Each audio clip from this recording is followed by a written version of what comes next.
I apologize, when I made the PowerPoint at 11 o'clock last night, I did make it all fancy with one bullet point at a time, so don't panic, I'll give you time.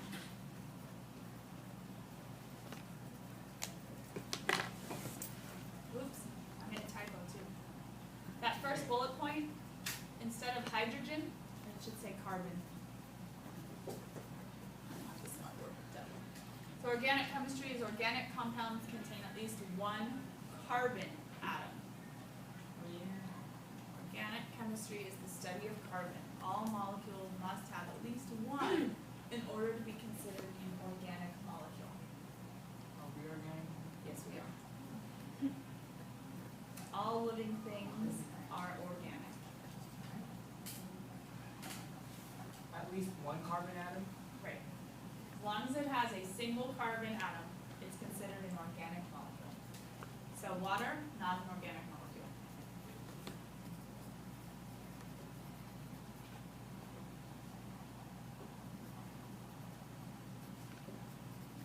And those of you really interested in a molecule called carbon, when you get to college, you can take a whole class that's nothing but organic chemistry.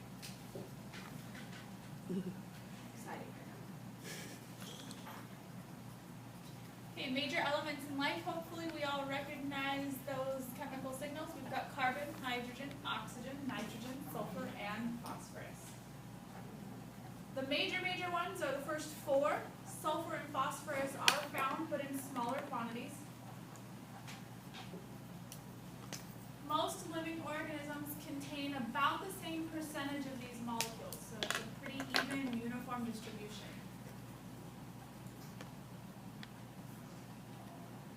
The reason why carbon is such a unique molecule, making it so key to life, is its bonding properties. Carbon's got 4 valence electrons.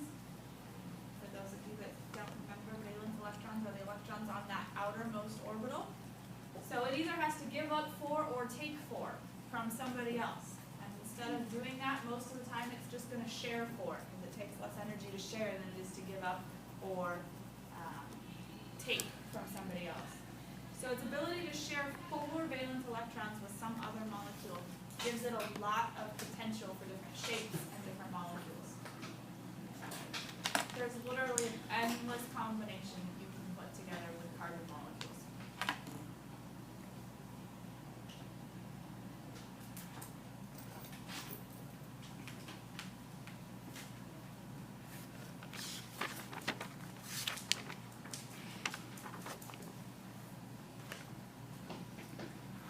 Do we need more time? No? Yes?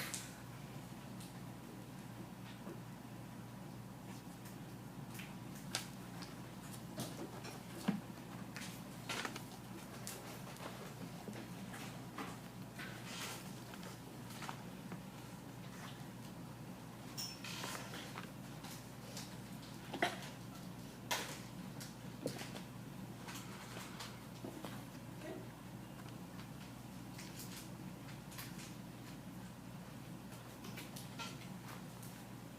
All right.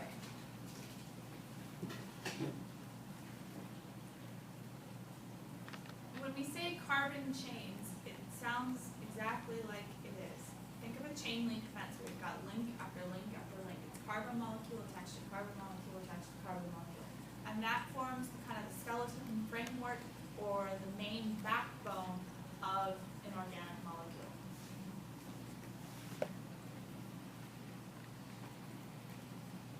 Part of what's unique about carbon and its ability to share valence electrons is that we can have single bonds form, double bonds form. Carbon can form a triple bond, but generally doesn't in an organic molecule. We can also end up with carbon rings, which is exactly what it sounds like. Carbon arrange themselves in a circle or ring-like shape. So you've got a couple of different examples of those there in the picture.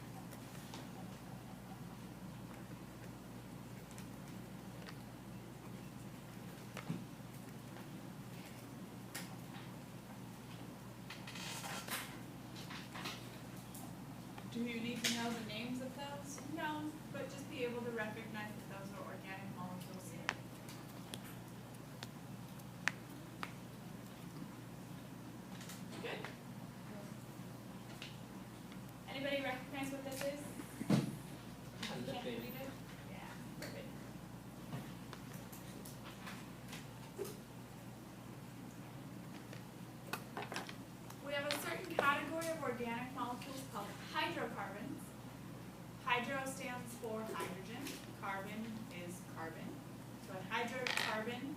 molecule made of nothing but hydrogen and carbon molecules linked together. No other molecules present. Only carbons, only hydrogens. Fats are an example of a hydrocarbon. Fats are all hydrogen and carbon.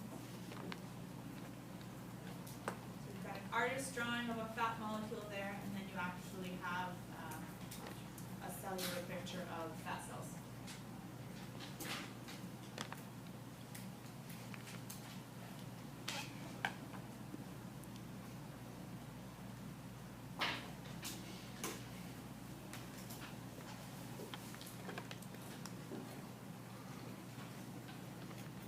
Now, because of carbon's ability to bond in different shapes and organize the molecules around itself differently, we end up with things called isomers. It's a molecule that's got the same molecular formula, C4H6, just throwing something out. But how it arranges itself, its actual structure when put together, is different.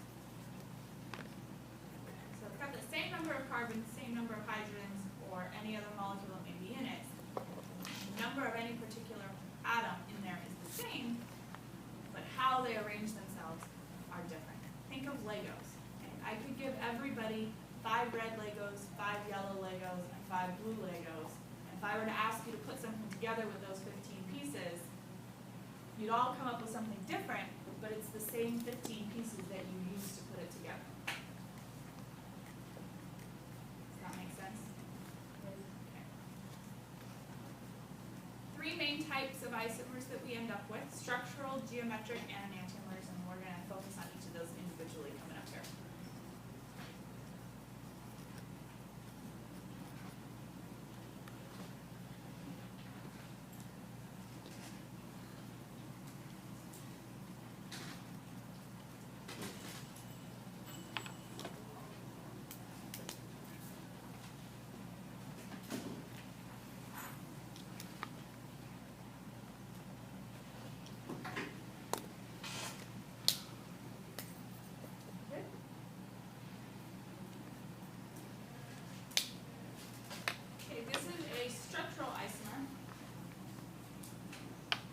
Structural isomer, the atoms are just simply rearranged in a different order.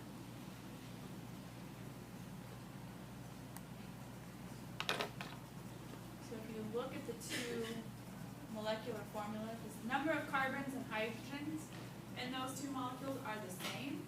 They just kind of position themselves and arrange themselves differently.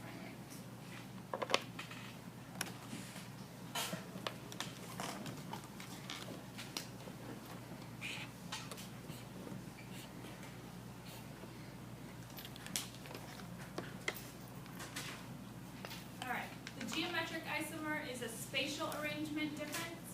Remember, these molecules are 3D molecules. They're not flat. So when they just kind of arrange themselves spatially different, that's a geometric isomer. Enantiomers are molecules that are mirror images. So the structure, everything is the same. It's just flipped. One piece is flipped, making it a mirror image. And so if you think of your hand in the mirror, it's just a mirror image. Same concept for enantiomer. Yeah. Is there a microscope that can see to an atomic level? Yes. They're expensive. Generally take up the size of like a room like this. But you can see an atom through it? I'm pretty sure I haven't used one, but they do exist. And they're like millions of dollars. If a university has one, you're doing well. No, because not all universities have one. The picture up here is an example of an enantiomer. Parkinson's disease, the disease that kind of can make people have the hand tremors and stutter. They do have medications that help reduce the symptoms. This one, okay, this is the picture version of it. This molecule is effective. If it happens to flip, same molecule, remember, everything is the same, number of parts and pieces are the same, but it's just flipped itself, made a mirror image. If you were to take this one right here, no symptom relief. We're going to talk about proteins in chapter 5, but if you remember, structure determines function. So just by flipping something can make something work or not work.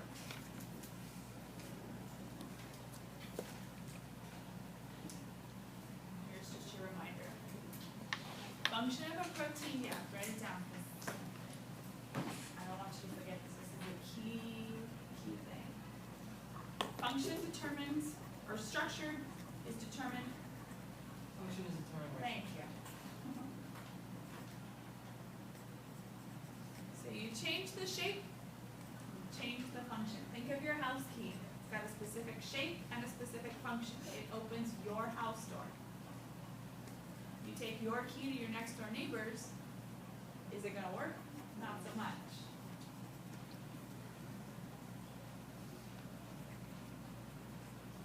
Many times in biological organisms, living organisms, it can either render a protein completely non-functional, and if it's non-functional, that can be better sometimes than being functional. Sometimes when you make a change, it can be a change for the worse. It can have a negative side effect. So it's a functional protein, but not in a good way.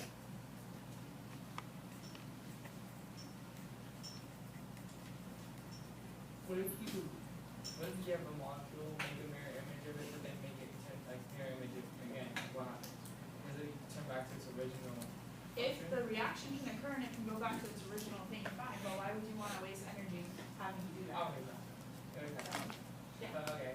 No, in a hypothetical, if you can, You can do that. you could, but then you have to ask yourself the question, is it worth the energy? Does it take a lot of energy? Any reaction takes Okay. energy.